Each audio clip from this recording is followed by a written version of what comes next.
This is Let's Talk Chattanooga Real Estate, the podcast where we cover home buying, home selling, home improvement tips and ideas, market trends and developments, and investing in real estate. If you own real estate in the Chattanooga, Tennessee area, or want to own real estate here, then you're in the right place. Let's Talk Chattanooga Real Estate is hosted by Blake Watson, a real estate agent and investor in Tennessee and Georgia. Welcome to Let's Talk Chattanooga Real Estate. I'm Blake Watson, your host, and I am a licensed realtor brokered by Epique Realty. And today, I have a guest with me in the studio, Thomas Holly. And Thomas is the owner of Hollywood Doors. I love the name of your business. And welcome to the show, Thomas. Well, thank you for having me. Tell me what Hollywood Doors is. What do you do? We are your local family-owned and operated garage door company. We've been in business going on 9 years now. I've been in the garage door industry 35 years. I started working for a local commercial door company here in Chattanooga, learned the trade through them, and left there and went back into the machine shop and fabrication industry and did garage doors more or less as like a side gig, kind of a part-time job, nights and weekends. And over the years, it just snowballed until I was actually having to turn down garage door work to keep my 9 to 5. And I was like, this is stupid. We need to do something different here. And so me and my girlfriend at the time decided it was time to go, and we launched it, and we haven't looked back. It's grown exponentially every year. So we've actually been greatly blessed with it. How about that? It sounds like you were helping people with garage doors as best you could, but it just got to where you were getting overrun with need for garage doors. Well, yeah. I mean, it all started with a Craigslist ad of all things back. Back when that was the thing. Back when Craigslist and dial-up internet was the deal, right? So, and I just kind of picked up odd jobs here, there, and yonder, had a couple of house flippers that I did work for, and it was all just word of mouth, more or less, advertising. I never really pushed it. It's just people that, hey, you did a job for my cousin Billy Bob, and you come out here and look at my door, see if you can fix it. And it just, as I said, it snowballed into a full-time gig. Yeah. We started 8 years ago in an old beat-up, broken down, run down Dodge Dakota, me and another guy part-time. And, now I have 2 guys that work with me full time. My wife now is my office lead. She runs the office, answers the phone calls, does all the purchasing, billing, booking. I get out and I do the sales and the service work. I said we're just the true Chattanooga family-owned business. My lead installer, Jeremy, works with his son-in-law. So we're keeping it in the family. That's great. We're keeping it in the family. Jeremy and I were biker buddies. Have known each other for years, and he was looking for a little part-time work, and he come to work for me part-time for about 3 years, and he was like, I'm tired of my full-time job. I'm going to have to find something different. And I says, well, why don't you just come to work for me full-time? So I brought him on full-time, and he's, we couldn't do what we do without him and Daniel. I mean, they're out now installing garage doors for me while I'm in here talking to you. Well, that's great. And what a great story about how your business began. And you've just developed a wonderful business, and it's still family owned and operated. Mm-hmm. And you're serving people all in the area. Now, is there a service area that you cover? Our shop is 4 miles from my 75-24 split. So I kind of cover from Jasper, south to Pittsburgh, all the way over to, say, Cleveland, Benton, and then, say, north to Calhoun, Tennessee to Calhoun, Georgia. Let's talk about garage doors and some of the things that a homeowner might not be aware of. I have a garage door. I have a couple of garage doors, and they both have door openers on them, and they click from my car, or they click from the wall button, and the door goes up, the door goes down. But I know there are problems that arise from time to time, and I've encountered some of those. I've had springs break. I've had doors jam. Of course, there's power loss from time to time, but I've had a lot of different things. What are some of the issues that people run into, and what might they be watching for? The main thing most people run into is a broken spring, like you said. Okay. The life cycle of a spring is about 10,000 cycles. That's 10,000 times up and down. Okay. And depending on how much you open your door, it could be anywhere from 3 to 4 years to 6 to 8 years is the lifespan of a spring. And you figure if you do it twice a day, yeah, if you do it that's twice, minimum probably. Yeah, if you do it twice a day, you're closer to the 8 years. If you're at 4 times a day, you're looking at in the neighborhood of about 4 years. Okay. Therein lies that issue. But I liken garage doors to your vehicle. You change the oil in your car. You rotate the tires. You make sure your brakes are kept up with, things of that sort. You maintain your vehicle. Yeah, right? Have a mechanic look at it. Yeah. Yeah. Well, Or I can look at it myself. Or you can look at it yourself and you can maintain it yourself. But, you want to maintain your garage door. It's the largest appliance in your home. How true. And honestly, it's the largest appliance in your home. It's more oftentimes than not, it's used more as an entry point to your home than your front door or your back door. Yeah, sure is, isn't it? Most people, that's their way in and out of the house. Yeah. Even if they're not parking their car in it, they park their car in front of the garage, they open the door, and they go in through the door in the garage. So, whenever it does break, it's an inconvenience, a huge inconvenience. And there's steps you can take. You can, oil and lubricate any of the moving parts. I'd stay away from a grease, but maybe a oil-based lubricant or even a silicone-based lubricant. Anything's better than nothing. You wouldn't drive your car without oil in it. Why would you run your garage door without lubricating it? Yeah. So I get that, and some people change their own oil. Yeah. But I think the fact that there are oil change places all over town tells me that most people don't change their own oil. I don't even change my own oil. I'll be I honest don't either. with you. I don't have time. I drive through Jiffy Lube. Hey, guys. Right. So tell me, how does that relate to what you may offer? We do offer a maintenance program. We'll come out as many times a year as you want. We can put you on a 3 to 4, 6 month, or even an annual service. We'll come out for, $75. We'll come out, we'll inspect the door, we'll lubricate it, we'll go over it, we'll do, a full inspection of the door and make sure that there's no underlying issues that may cause a problem down the road. Gotcha. If you get out there and you take care of the smaller issues, you don't have the bigger issues down the road.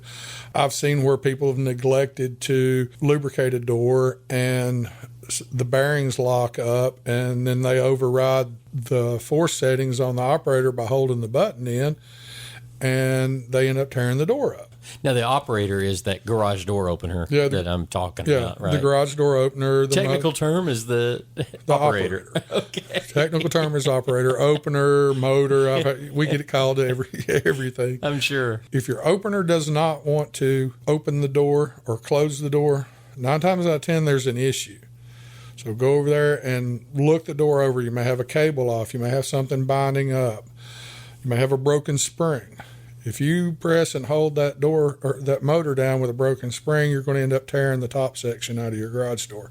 And you just turned a $350, $400 spring replacement into a $2,000 to $3,000 door replacement. It's interesting, though. You mentioned about maintenance. I hadn't really thought about having a person to come and look and maintain my garage door, but it sounds like the service you offer there would extend the life of my door probably significantly. Significantly. I mean, it's just like, you can drive your car probably 20, 30,000 miles without changing the oil on it. That's true. Would you want to? You're definitely decreasing the lifespan of the car.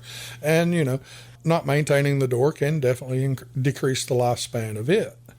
We come out, we look everything. We can come out, look everything over, and when we set you up for a maintenance plan, you get the peace of mind of us coming out checking on it, making sure it's taken care of, and we'll also give you a reduced rate on any repairs down the road. Say if in between maintenance schedules.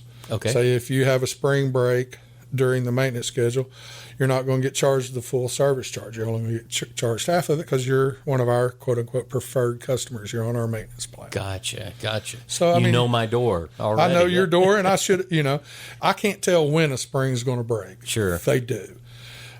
but I can go over the rest of the door and I can see that, okay, the ball bearings and your rollers are starting to show signs of age. Let's go ahead and we'll go through and we'll change these out. You got a hinge over here that's worn and starting to crack. Let's go ahead and change it out. Your head plates, there's bearings in those. They're starting to show signs of age. Let's go ahead and change those out before they fail. Yeah. Because when they fail, then you're calling me on a Saturday afternoon saying I can't get out of my garage. Right. And I've been there. Yeah. Most of us have been there at some point. And I tell you what, it never happens at a convenient time. How true that is. I went out. Yeah. I gave my guys the weekend off for the 4th. I had 3 service calls Friday afternoon after the 4th for spring replacements. People are like, I'm trapped in the garage. We can't get out. Yeah, I get it. And I will be there. Yeah, right. That's a pretty tough place to be, stuck in the garage. Right. Have to go hitch a ride somewhere. That's right. Yeah. There's a lot of things, a lot of elements. What are the typical lifespan? Is the whole garage door going to last generally a certain amount of time, or is that motor and operator going to go out first, or is springs? What? Most of your operators, anywhere from 10 to 15 years, depending on the one you've bought. That's kind of the lifespan of them. I hate to say it, but corporate America and their designed obsolescence. Oh, yeah. You get an older operator, once it starts getting its age, the logic board or travel modules or certain things in them will go out, quit working. And, now it's 12, 15 years old. The corporation is no longer supporting that operator. They've already sold off all their parts, and we can't get the parts for that operator. It really started happening when COVID hit. Oh, parts for everything. Parts for everything went everywhere. It was crazy. Once the warehouses in the United States sold out all their operators, we wasn't getting anything in from overseas. They had the borders shut down. Right. And all your operator manufacturers, hate to say it, are coming in from Mexico. Okay. Or China or somewhere else. Right. Not made in America. They're not made in America anymore. So once the warehouses and distribution centers sold out, we were scrounging. We couldn't get parts. We were having problems getting doors, getting operators. And it really put a huge dampener on the supply chain. Every industry was touched to some degree. A $250 door went to $500 within 9 months. Just like that. So let's talk about doors, and not just the elements and the parts. We've talked a lot about servicing, but I know that doors are a very important part of the aesthetic of your home. The curb appeal, when you pull up to the house. Tell us about what you offer there as far as if I wanted to replace my doors or I'm doing new construction. We offer everything from your standard builder grade door, just a plain steel door in a standard color. We can get everything up to a foam core insulated laminate overlay door. People ask, what's a garage door cost? I was like, it depends on what you want and what size you're getting and things like that. Yeah. But, you can start at $1,000 and you can go up to $15,000. I'm sure. On a garage door. But garage doors are a huge return on investment if you're selling a house, if you're flipping a house. I've seen where you get twice your money back on the investment. Say if you put in a $2,000 garage door, it ups your appraisal of $4,000. Wow. So it's a huge thing. If I was buying a house and I walk in and I see a 20-year-old door and a 20-year-old operator, I'm going to go to the closing table and I'm going to want the money to replace that door and open it because I know its life is about out. Yeah. The front of a house on what we would call a front-loading garage, or side-loading garage, or rear-loading, but that especially those front-loading garages where you drive up to the house, you're driving straight in. Those really stand out on the road, and they're such a large part of the front of your house in many cases. Especially nowadays. Back whenever I first got into the industry, a 16x7 was a large door to put on a home. Now we're doing 18x8s. I've done 20x9s. Wow, that's a huge door. Yeah. But cars aren't as small as Well, the cars are, but the trucks and the SUVs, people are driving bigger vehicles. Yeah. dad's in a jacked up Chevrolet or Ford F 2500 250, mom's in an Excursion or an Escalade, and they want plenty of room to get their vehicles in. So 18 by 8s, 20 bys, those are more commonplace now than they were back 15 years ago.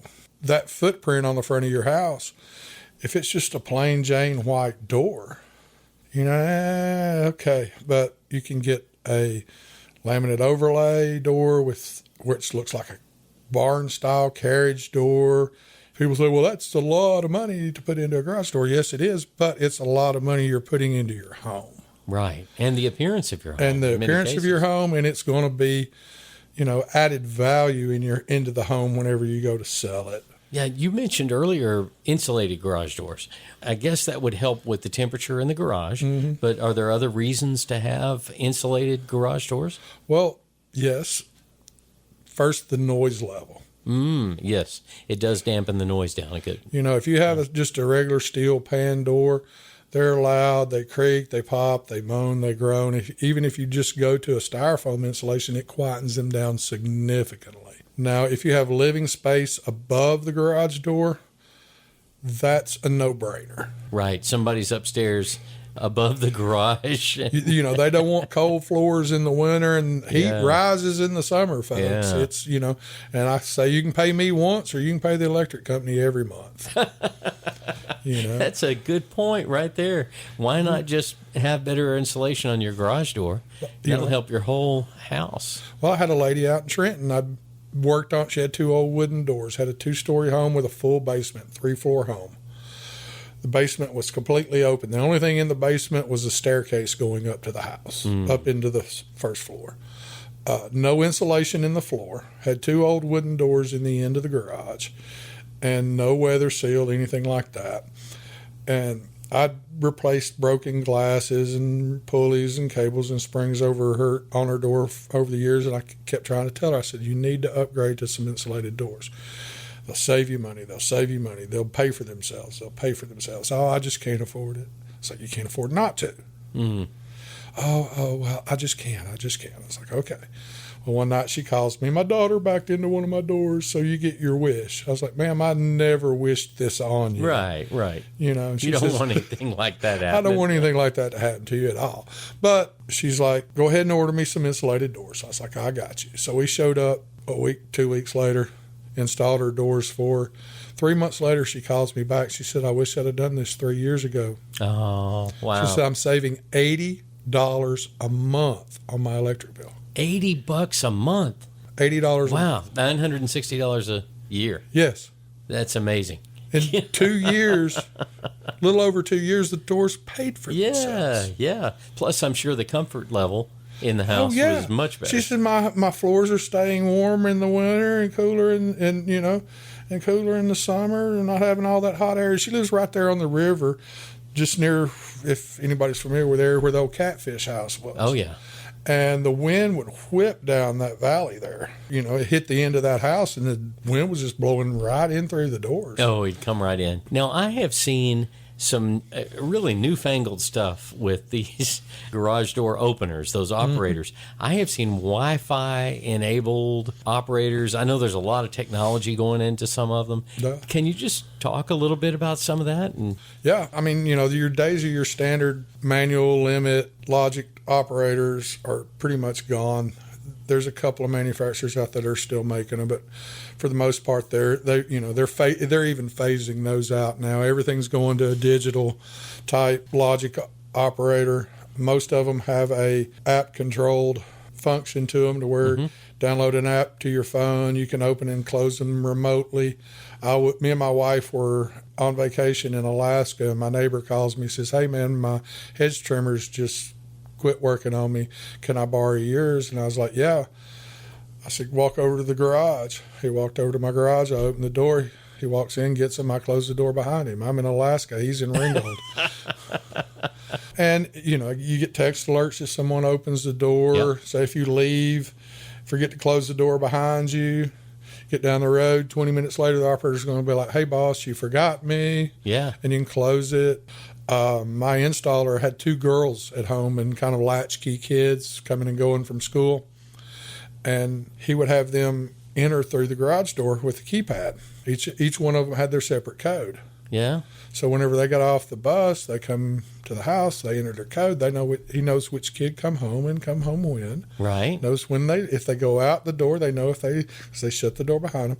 He wouldn't give them a door key because they'd lost so many of them. And that was his, I hate to say it, but Morgan, that's why your dad made you go in through the garage door. He wanted to keep track of you. He knew when you were coming and going. That way he knew when you were coming and going. That's something, yeah. But now they even have, and that's one of the operators we do carry now is the LiftMaster 84505 is one of our best sellers. It's actually got a built-in Wi-Fi camera. So whenever that door opens, you get a notice on your phone that the door's opening, and you can look at your phone and you can see who's coming in your garage. Do you have any stories that you could share with us of situations where someone's either needed to call you in a hurry or... About 2 months ago, I had a customer's wife call me out, wanted me to come out and change springs on the door. Well, I show up, her husband's there in the garage and his hand's in a cast. And they said they already had the springs. Oh, I see where this is going. So I looked down at the springs and I checked the size on them, and I was like, well, these springs don't fit that door, and you've already got tension off the door. He says, yeah, I tried to fix it. He broke 2 fingers on his hand. Wow. Yeah. I do know those springs can be very dangerous. Yeah. I've got a scar on my hand where one blew up on me whenever I was unwinding it. Wow. And so, they're dangerous. If you don't know or even if you do know what you're Evidently, doing, yeah, they can hurt you. So that's kind of, one of the things. Spring replacement isn't a DIY's job. There's certain things that, you ought to leave your professionals. Yeah. I let my mechanic work on my truck because he knows what he's doing and he's good at it. Yeah. He calls me to fix his garage doors for the same reason. I know what I'm doing and I'm good at it. Had a nurse call me one night at 11 o'clock. She says, I got to be in at midnight and I can't get out. I got a spring broken. So, we get up and we come out there. We'll get you out of your garage, whether it's noon or midnight. Wow. I started this business, as I said, with Craigslist ad, more or less as a part-time side gig. When me and my wife started it full-blown, I told my wife then, I said, we're going to answer the phone when it rings. Whether it's 1 o'clock in the afternoon or 1 o'clock in the morning, I'm going to treat my customers the way I want to be treated.